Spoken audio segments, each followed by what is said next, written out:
Shalom, selamat datang di channel Christian Impact Life bersama saya Henry Tobing.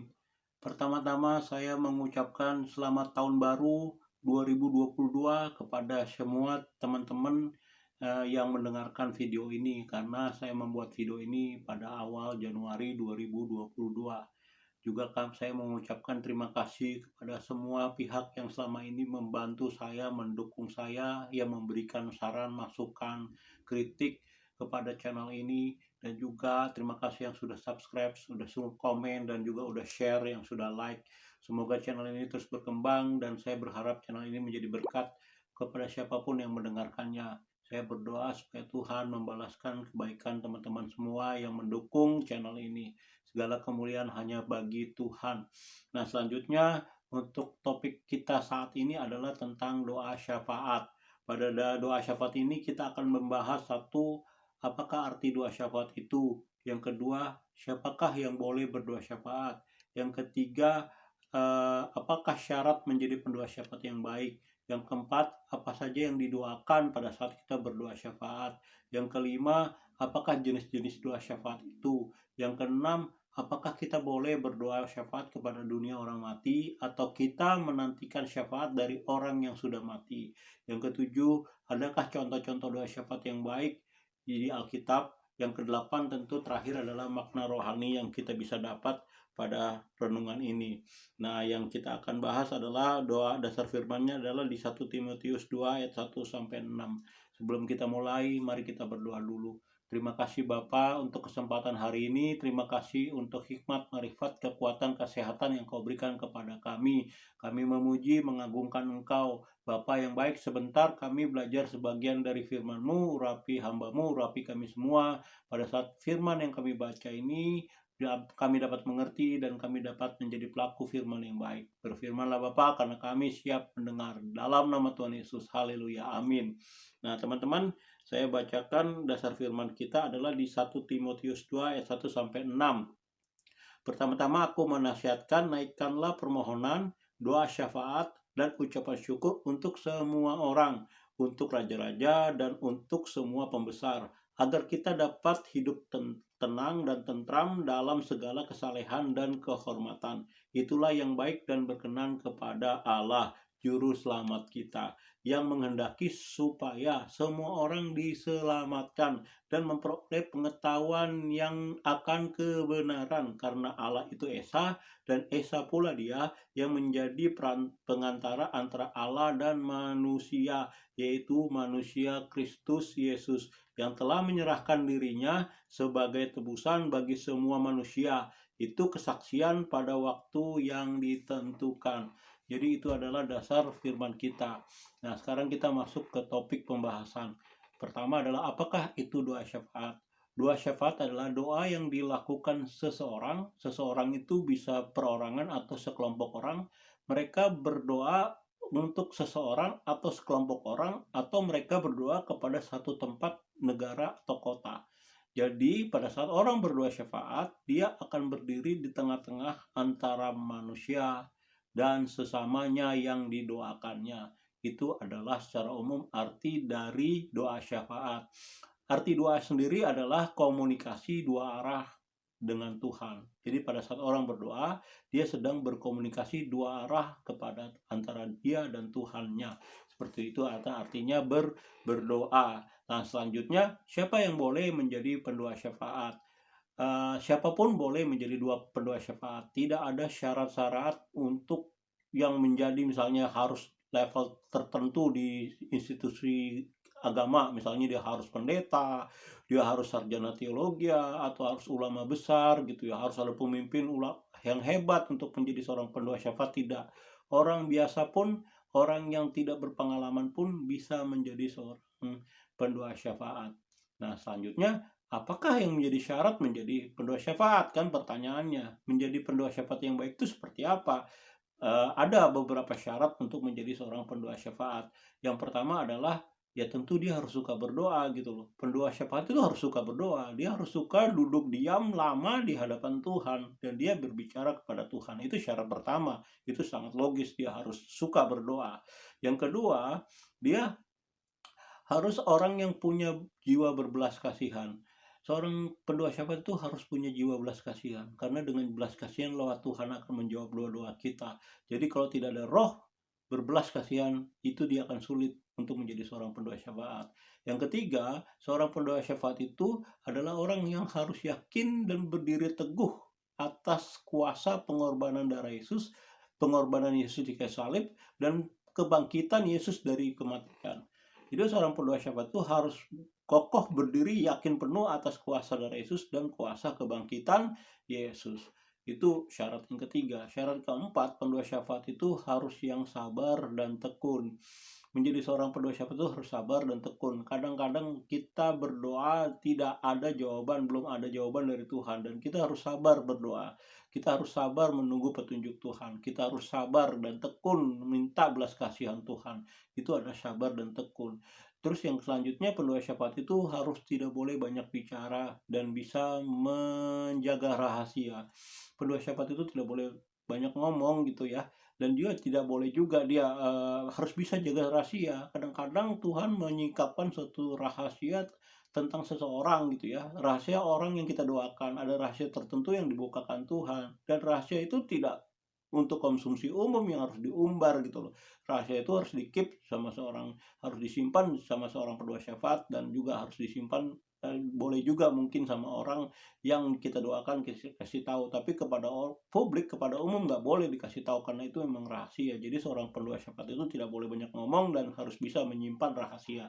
Jadi syarat menjadi pendoa syafaat adalah satu, dia harus memang suka berdoa. Yang kedua, dia harus punya roh yang berbelas kasihan. Yang ketiga, dia harus percaya teguh dengan kuasa darah Yesus dan kuasa kebangkitan Yesus. Keempat, dia harus orang yang sabar, orang yang tekun. Yang kelima, dia harus tidak boleh banyak bicara dan harus bisa menyimpan rahasia. Itu adalah syarat-syarat orang untuk berdoa syafaat, menjadi pendoa syafaat yang baik. Nah sekarang apa sih yang didoakan pada saat orang yang berdoa syafaat gitu ya? Apa yang didoakan pada saat orang lagi berdoa syafaat? Ya itu tadi sesuai dengan firman yang kita baca. Pertama, pada saat kita berdoa syafaat, kita harus mengucap syukur atas kebaikan Tuhan. Yang kedua, kita berdoa untuk hidup yang tenang kepada orang yang kita doakan. Nah, untuk bisa mendapat hidup yang tenang, kita mendoakan dia untuk dapat damai sejahtera dari Roh Kudus. Yang ketiga, kita doakan supaya hidup yang kita doakan itu adalah hidup yang tentram. Hidup tentram itu kecuali hidup dengan ketenangan, juga hidup dengan kondisi badan yang sehat, dan hidup dalam kelimpahan, dan hidup dengan tidak ada konflik gitu. Jadi harus ada hal-hal itu yang kita doakan supaya hidup itu menjadi tentram orang yang kita doakan. Yang keempat, hidup itu harus penuh dengan kehormatan orang yang kita doakan. Jika seseorang ingin hidup dihormati, maka dia harus orang yang adil, orang yang takut akan Tuhan, dan orang hidup dalam kebenaran. Jadi orang yang penuh kehormatan itu kita harus doakan supaya dia punya roh takut akan Tuhan, roh ya, hikmat dan kebijaksanaan supaya hidupnya benar di hadapan Tuhan. Maka pada saat itu kita doakan dan dia akan mendapat kehormatan dari Tuhan dan kehormatan dari manusia. Yang selanjutnya adalah untuk diselamatkan. Kita berdoa untuk orang yang kita doakan ini supaya selamat gitu loh. Supaya selamat. Bagaimana caranya dia selamat? Tentu dia harus kita minta belas kasihan Tuhan untuk pengampunan dosa-dosanya. Yang kedua, kita minta Tuhan supaya dia diberikan roh hikmat, roh pengenalan akan Tuhan yang benar. Untuk diselamatkan, manusia itu harus mengenal Tuhan yang benar, dan dia harus diselamatkan dengan pengampunan dosanya. Jadi orang yang diselamatkan itu harus diampuni dosanya dan mengenal Tuhan yang benar. Seperti itu itulah doa yang harus kita doakan pada saat doa syafaat, yaitu satu, ucapan syukur, dua, hidup yang tenang, ketiga, hidup yang tentram, keempat, hidup dengan kehormatan, dan kelima, hidup yang diselamatkan. Itu adalah yang didoakan pada saat doa syafaat. Nah, selanjutnya, apakah kita bisa berdoa kepada orang yang sudah meninggal, atau bisakah kita berharap syafaat dari orang yang sudah meninggal? Jawabannya tidak bisa, tidak perlu, dan tidak ada gunanya. Seperti itu. Jadi dunia orang mati sama dunia orang hidup, dunia orang mati dan dunia orang hidup itu sesuatu yang tidak bisa berhubungan.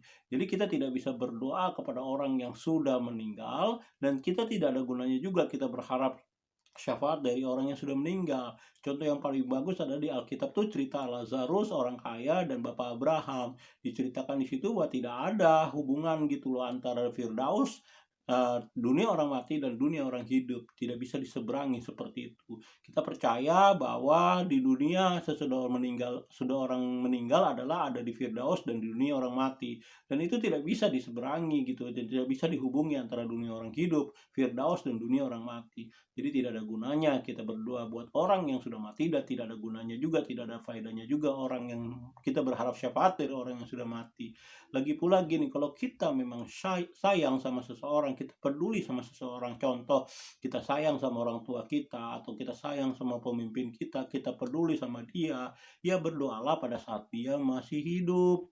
Kalau sudah mati nggak ada gunanya. Lah waktu masih hidup kita nggak peduli sama dia, kita tidak pernah mendoakan dia. Lah pas dia udah meninggal terus kita datang ke kuburannya untuk berdoa, mengirim doa, tidak ada gunanya.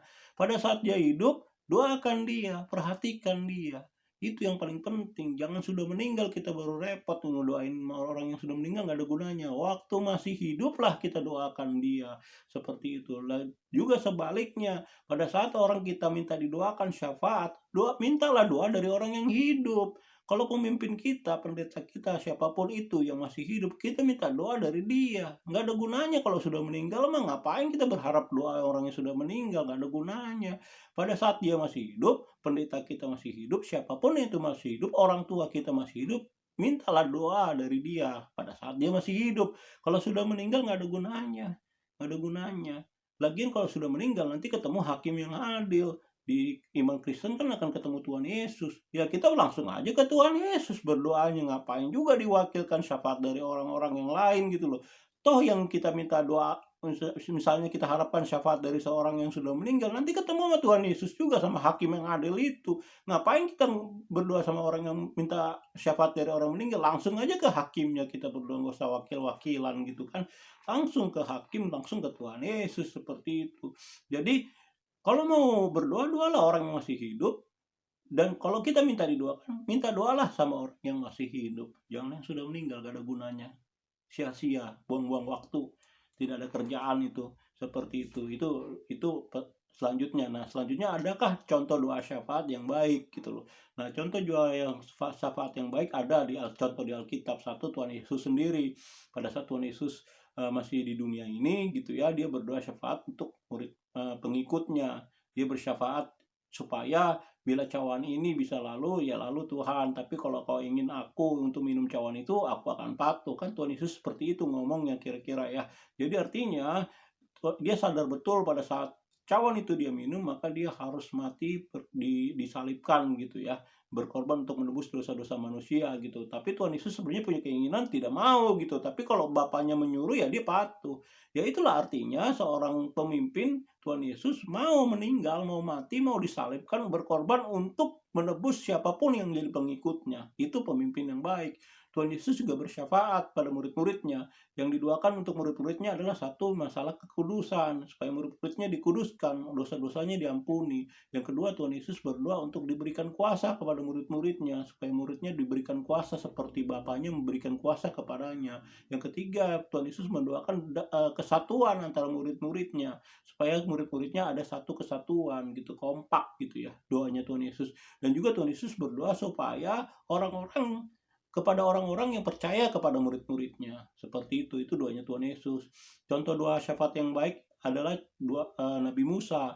Nah, pada saat Nabi Musa itu tahu bahwa Tuhan marah karena umat Israel itu menyembah lembu emas, Tuhan marah. Nah, Nabi Musa langsung membela umat Israel. Artinya gini, Tuhan ampuni dosa-dosa umat Israel, umatmu ini, jangan marah, jangan binasakan dia, jangan binasakan umat Israel. Kalau perlu hapuslah namaku dalam kitab kehidupanmu. Nabi Musa bilang, kalau perlu hapus namaku di kitab kehidupanmu. Yang penting kau selamatkan, ampuni dosa-dosa orang Israel. Apa artinya kalau misalnya Nabi Musa namanya dihapus dari buku kehidupan Tuhan, ya dia harus masuk neraka. Artinya Nabi Musa itu rela masuk neraka supaya orang-orang Israel diselamatkan. Itu pemimpin yang hebat. Dia rela gitu loh masuk neraka supaya umat yang dipimpinnya masuk surga. Seperti itu. Itu pemimpin namanya, yang dia mau pasang badan membela umat yang dipimpinnya. Seperti itu pemimpin Musa. Yang kedua juga Tuhan marah kan, ya udah jalanlah sana, nanti malaikat yang memimpin kalian di depan. Nah, Nabi Musa juga nggak mau.